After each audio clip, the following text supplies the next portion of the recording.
Coreia do Sul é um país asiático localizado na parte sul da Península da Coreia. Com pouco mais de 48 milhões de habitantes, a Coreia é uma das civilizações mais antigas do mundo. Com a economia em ascensão, tem o 13º maior PIB e está classificado como um dos países mais desenvolvidos do mundo. Hoje nós vamos falar com uma acadêmica da Fevale que saiu da região para conhecer um pouco mais da cultura e curiosidades do país. E o que ela encontrou por lá, nós vamos descobrir agora.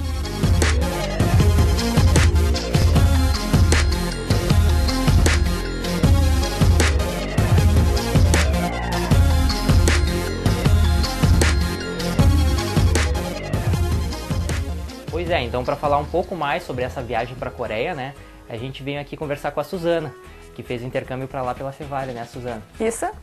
E me fala então um pouco como é que começou essa ideia, né, da onde surgiu a ideia de conhecer a Coreia? Na verdade, eu sempre gostei do Oriente, então eu tinha vontade de ir para o Japão e tudo mais, mas é bem mais difícil de entrar. E aí, no caso, olhando o site da Fevale, eu descobri que tinha Coreia. Foi meio aleatório, assim, foi uma coisa nossa, uau, eles realmente têm Coreia. E aí, quando eu fui conversar com o pessoal do setor de intercâmbio, eu ainda descobri que lá a acomodação é de graça. Então foi tudo muito perfeito. Então foi a vontade de ir para o exterior e o fato de ser muito barato nesse sentido, porque eu podia ficar um ano lá sem ter que me preocupar em pagar a estadia, então por que não? Suzana realizou a viagem através da agência de intercâmbio da Fevale. Ela estudou um ano na Dongseo University. A universidade fica em Busan, cidade de 3.700.000 habitantes, a cerca de 325 quilômetros da capital Seul. Bom, a universidade fica em Busan, e Busan é a segunda maior cidade da Coreia. Ela fica um pouco longe de Seul, que é a capital, que é a primeira, mas ela é bem grande. Aliás, ela é muito bonita, porque ela é uma cidade portuária. E a Dongseo, então, é uma das universidades que tem lá dentro, e eles são bem focados no ramo de tecnologia e design, esse tipo de coisa. No caso, eu faço design de moda, então também foi uma universidade que tinha algo a me oferecer para o meu curso. A passagem da estudante pela Universidade Sul-Coreana rendeu até entrevista para um jornal local e uma participação na capa de um material promocional. Apesar da boa convivência com os novos amigos, sem saber falar o coreano, idioma local, Suzana teve que improvisar e pedir ajuda em alguns momentos. O idioma eu acabei nunca aprendendo, de fato, a falar, mas tu aprende o básico para se virar, e sempre tem uma pessoa ou outra que fala inglês. Então, no caso, nas aulas, eu fiquei um ano no primeiro semestre, eu tinha três cadeiras que elas eram todas em coreano, e eu fiz amizade com meninas que falavam inglês na minha sala e elas traduziam para mim. E foi assim que eu aprendi, então, e eram cadeiras bem práticas, então não tinha muito que fazer prova ou algo do gênero.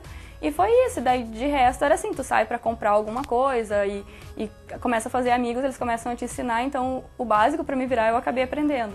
E foi isso, não foi muito difícil, assim, porque coreanos eles amam muito estrangeiros, então quando tu chega lá, tu meio que tu é a amiga celebridade deles, então eles querem te ajudar, não é muito problema. Tu realmente, tu não sabe, tu fica naquela de como que eu vou fazer alguma coisa, mas não tem por que se preocupar, alguém te pega pelo braço, te leva e te ajuda, assim, não... Os asiáticos, em geral, eles são muito receptivos. Sim, exatamente, então não é aquela que realmente tu vai sem saber, mas não tem por que ir com medo, porque não é um problema. A estudante também teve que se adaptar à moeda local, ou won. A conversão é um pouco assustadora. R$1 vale o equivalente a 550 wons. O preço das coisas não é muito diferente daqui. O que era um pouquinho mais caro, comidas ocidentais, principalmente laticínios, eles eram um pouco mais caros do que aqui, porque eles não criam vacas lá, se eu não me engano. Essas coisas elas vêm importadas. Então, no caso, leite, queijo, que eu gosto bastante, era um pouquinho mais caro, mas não tanto assim, era assim 50 centavos mais caro, se tu for pensar no nosso dinheiro. E todo o resto eu achava até mais barato, roupas eram mais baratas, outras coisas. A gente sempre tinha eu e mais 2 brasileiros, daí depois de um tempo a gente percebeu que para o dinheiro deles eles contam em 1.000, por exemplo. O que a gente diz R$1, eles diriam 1.000 won, por exemplo. Só que daí a conversão não era exatamente essa, mas a gente começou a fazer uma conversão que a gente sempre multiplicava o valor em 2 e diminuía um pouco e sabia em quanto era em reais. Então se alguma coisa custava 3.000 won, daí a gente pensava, bom, 3 mais 3, 6, custa R$5. E aí, assim, foi tranquilo, sabe? Assim, então, aprende, depois de um ano, tu já estava pensando no dinheiro deles e não no nosso. Mas, de começo, essa conta é muito, muito perfeita, assim, pra fazer. Daí, tu já sabe se alguma coisa é cara ou não é cara. Porque quando tu vê aquele 1.000, sempre te assusta no final, sabe? Alguma coisa custa 1.000, sei lá, tu fica pensando, não vou pagar isso. Mas, na verdade, era muito barato, era R$1 e alguma coisa só. Então, quanto é dinheiro, realmente, não é muito diferente daqui. Então, o que tu usa pra viver aqui, tu consegue pra viver lá. Outra coisa também, Suzana, a gente sabe que esses países asiáticos, uma característica é as grandes cidades, né, mega populações, e organização também, né, como é que é a estrutura lá, assim, que tu conseguiu perceber na Coreia, como é que as pessoas vivem para sair à noite, para, enfim, passear no mercado e tal. A principal coisa que foi muito perfeita, assim, era a segurança. A segurança realmente é muito grande. Aqui eu tenho muito medo de andar de noite na rua e tu nunca anda sozinho na rua, esse tipo de coisa. E lá a segurança, assim, era muito boa. O que é estranho é que não é porque tu via muito seguranças na rua, e sim porque eu acho que vem da cultura deles ou algo do gênero, mas tu não espera que as pessoas vão te assaltar ou que elas vão roubar as tuas coisas.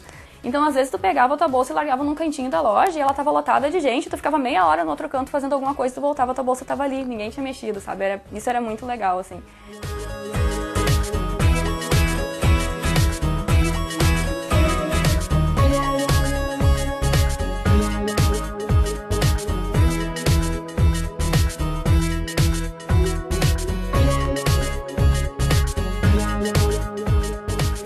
Então, Suzana, para finalizar, eu gostaria então que tu deixasse algumas dicas, de repente, para quem está querendo ir para a Coreia também, fazer como tu, fazer um intercâmbio, ou simplesmente visitar, passar uma semana, 15 dias, um mês na Coreia, o que tem que cuidar, o que tem que levar, o que tem que conhecer, enfim.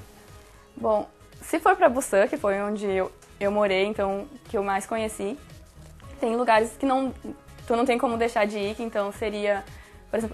Por exemplo, a praia, porque Haeundae é uma das praias mais famosas de lá e ela é realmente bonita, e quando tem um festival de filme ou alguma coisa assim, sempre acontece nessa praia, então, tipo, definitivamente ir nela. Tem um outro parque que ele é muito famoso e ele é muito bonito porque é uma montanha, e aí o parque é a montanha em si e ao redor, então dependendo de onde tu anda no parque, tu tem uma vista totalmente diferente do mar ou de penhascos ou de alguma outra coisa que se chama Daejeondae, que também fica em Busan. Talvez se a pessoa não é acostumada com pimenta e ela quiser levar alguma coisa daqui, mas eu realmente acho que não precisa, porque, como eu falei, as lojas de conveniência têm esse tipo de coisa, tu vai comer junk food por um tempo, então se tu estiver tendo problema para se adaptar com a comida, vai para as lojas de conveniência, tem o 7-Eleven, tem o Family Mart, tem vários outros com os nomes muito aleatórios.